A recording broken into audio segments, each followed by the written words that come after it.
Welcome to my channel Supriya food kitchen. আজ আমি আপনাদের কাছে নিয়ে এসেছি বরবটি, আলু, চিংড়ি মাছ আর সরষে বাটা। দেখুন বরবটি আর আলুটা আমি লম্বা লম্বা করে কেটে নিয়েছি। দেখুন লম্বা লম্বা করে কেটে নিয়েছি। আর এখানে আমি সরষে নিয়েছি 1 চামচ, পোস্ত নিয়েছি 1 চামচ, 3-4টে লঙ্কা আর 1 ইঞ্চি মতো আদা পেস্ট করে নিয়েছি। আর এই দেখুন তেল দিয়ে দিলাম।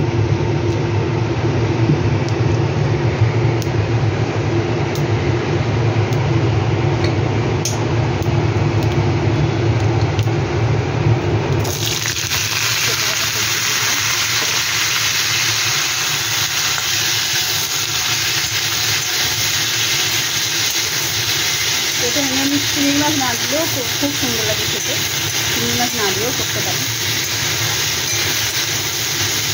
পরে তার মধ্যে নুন দিয়ে দিলাম, পরে ফিরছি হলুদ দিয়ে দিলাম,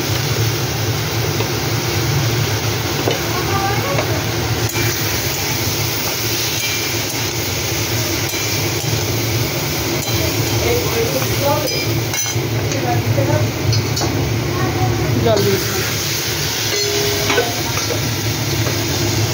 সিদ্ধ হোক, ফিরছি সিদ্ধ করে ফিরছি।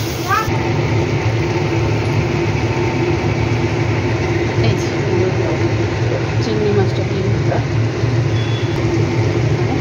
পোস্ত বাটা, সর্ষে বাটাটা দিয়ে দিলাম, দিয়ে এটা ঢাকা দিয়ে পরে ফিরছি বন্ধুরা। স্টিম আঁচ করে এটাকে এবার রান্না করব।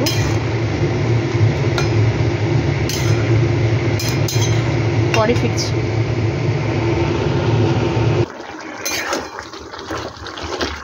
সব সিদ্ধ হয়ে গেছে, এবার জলটাকে শুকনো করে ফিরছি।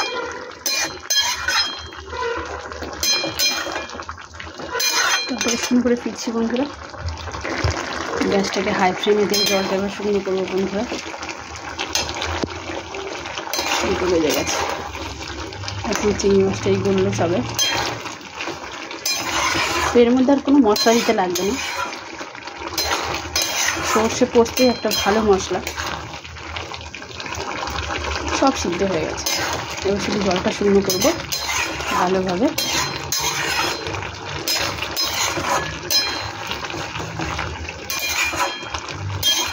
পরে ফিরছি।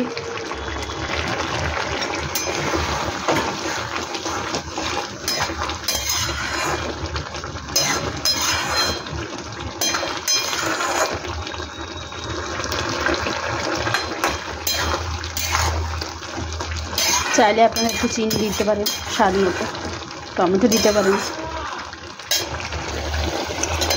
তো বন্ধুরা দেখুন অনেকটা বেলা হয়েছে, ওই জন্য বেশি শুকনো করছে না, একদম শুকনো করে নিতে পারেন। আমি একটু মাখা মাখায় রাখবো। তো আমার রেসিপিটা রেডি, আপনারা ট্রাই করবেন। ট্রাই করে কমেন্ট সেকশনে কমেন্ট করে জানাবেন রেসিপিটা কেমন লেগেছে। ভালো লাগলে লাইক কমেন্ট শেয়ার করবেন আর আমার চ্যানেলটা সাবস্ক্রাইব করবেন। ভালো থাকবেন, সুস্থ থাকবেন। থ্যাংক ইউ ফর ওয়াচিং বন্ধুরা, বাই বাই।